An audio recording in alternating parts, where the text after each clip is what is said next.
Assalamualaikum warahmatullahi wabarakatuh. Kembali lagi bersama saya di channel Skripsi Bisa.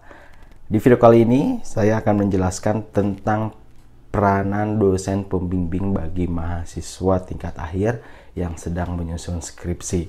Namun sebelum itu, bagi yang belum subscribe channel ini, silahkan di subscribe terlebih dahulu agar kalian bisa mendapatkan video-video terupdate yang tentunya ini akan bermanfaat sekali bagi kalian, khususnya bagi mahasiswa tingkat akhir. Tentu kalau misalnya mahasiswa yang sekarang sedang menyusun skripsi menjelang sidang, tidak asing lagi dengan namanya dosen pembimbing. Nah, bagi mahasiswa yang akan memasuki semester akhir dan masih menerawang bagaimana skripsi itu, bagaimana bimbingan itu, siapa sih dosen pembimbing. Nah, saya akan jelaskan mengenai peranan dosen pembimbing bagi mahasiswa yang sedang menyusun skripsi atau tugas akhir. Nah, dosen pembimbing ini adalah dosen yang ditunjuk oleh kampus untuk membimbing mahasiswa dalam menyelesaikan tugas akhir atau penelitian berupa skripsi. Jadi, akan didampingi dan dibimbing oleh seorang dosen. Nah, biasanya kalau dari sisi dosen akan ada surat tugas dari kampus untuk membimbing mahasiswa siapa-siapa, seperti itu. Nah, nyatanya memang dosen pembimbing ini tidak hanya tugas akhir atau skripsi, banyak ya. Misalnya saat melakukan kegiatan-kegiatan siswa, pengabdian masyarakat, dan lain-lain, ada juga dosen pembimbing. Nah, di sini akan saya tekankan lebih kepada dosen pembimbing skripsi.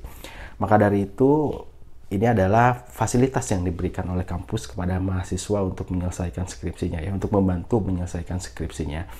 Maka jalinlah komunikasi dengan baik, jalinlah hubungan dengan baik dengan dosen pembimbing kalian. Jangan sampai ada masalah sehingga kalian tidak bisa memanfaatkan fasilitas ini, ya. Karena bagaimanapun kita akan butuh sekali dosen pembimbing saat menyelesaikan penelitian kita. Harap dimaklumi bahwa mahasiswa ini atau yang sedang menyusun skripsi itu kan masih belum berpengalaman dalam hal meneliti, maka dari itu perlu ada pendampingan dari dosen.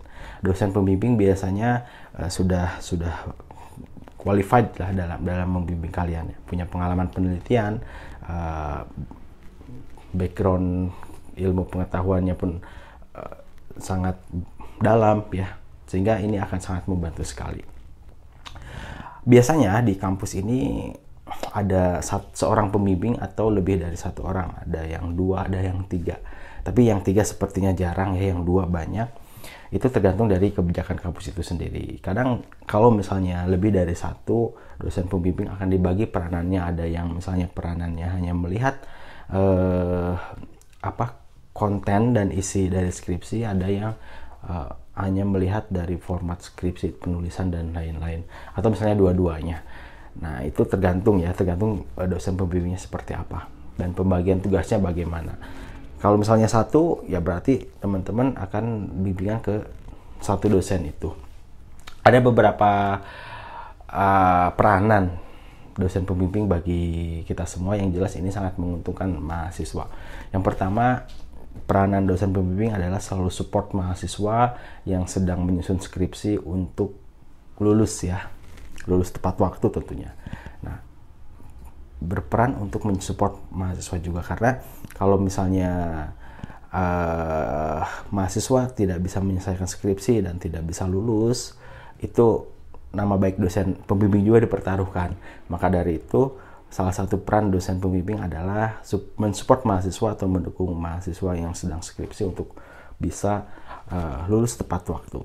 Yang kedua, tentu ya, namanya juga dosen pembimbing. Jadi peranan dosen pembimbing adalah membimbing mahasiswa, ya, dalam penyusunan skripsi, mulai dari penentuan topik, judul,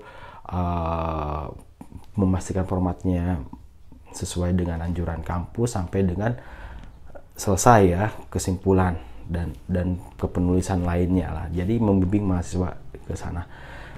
Itu yang kedua. Yang ketiga, mengarahkan, ya, memberikan arahan kepada mahasiswa apabila memang ada hal yang kurang tepat atau kesalahan dalam penulisan skripsi. Jadi selain membimbing,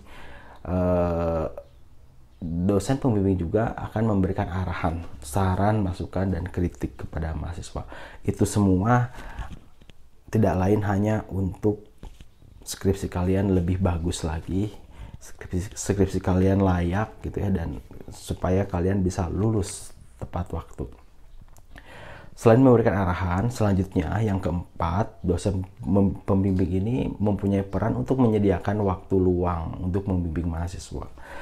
Jadi ada waktu luang ya, menyediakan waktu luang untuk mahasiswa bimbingannya. Nah, ini harus diatur dengan baik, dan mahasiswa pun saat ingin bimbingan tentu harus berkomunikasi dengan baik dengan dosen pembimbing agar bisa ketemu, bisa ada waktu luang ya antara dosen pembimbing dan mahasiswa, agar proses bimbingan ini berjalan baik dan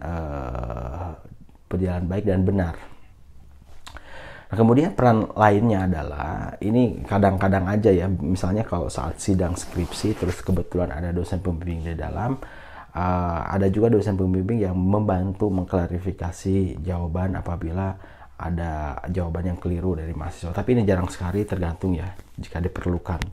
Maka dari itu saat sidang skripsi jangan terlalu berharap kepada dosen pembimbing ya, siapa tahu dosen pembimbingnya nggak ada di ruangan sidang. Maka dari itu manfaatkan dengan baik proses bimbingan ya, dengarkan saran dan masukan dari pembimbing. Nah, selain itu dosen pembimbing juga memberikan nilai ya. Jadi ada nilai yang harus diisi oleh dosen pembimbing untuk menilai skripsi kalian sampai akhir. Maka dari itu baik-baiklah kepada dosen pembimbing. Ya tadi kalau misalnya dosen pembimbingnya lebih dari satu, misalnya ada 2 orang, biasanya pembimbing 1 fokus kepada konten dan pembimbing 2 fokus pada format penulisan. Namun terkadang dua-duanya juga memberikan masukan yang terkait konten ya. Nah, ini mah teknis lah ya, diatur oleh dosennya sendiri. Selanjutnya ya, ini peranan yang paling penting, secara tidak langsung dosen pembimbing juga mendidik kepada mahasiswa untuk disiplin dan bertanggung jawab, serta belajar etika untuk menghargai orang. Nah, ini secara tidak langsung ya. Kadang saat kita janjian dengan dosen pembimbing ya, kita harus menunggu ya, kita tidak boleh telat ya, kita harus menghargai waktu dosen pembimbing, kita harus disiplin. Nah, ini adalah didikan secara tidak langsung yang diberikan oleh dosen pembimbing kepada mahasiswanya. Maka dari itu dosen pembimbing tidaklah menakutkan ya. Tinggal kita pelajari karakternya apa, lalu kita menyesuaikan agar proses bimbingan yang kita jalankan ini berjalan dengan baik dan kalian bisa menyelesaikan tugas akhir tepat waktu, tentunya bisa lulus saat ujian skripsi. Itu saja, silahkan subscribe jika ini bermanfaat dan share ke teman-teman yang lain. Good luck. Terima kasih. Assalamualaikum warahmatullahi wabarakatuh.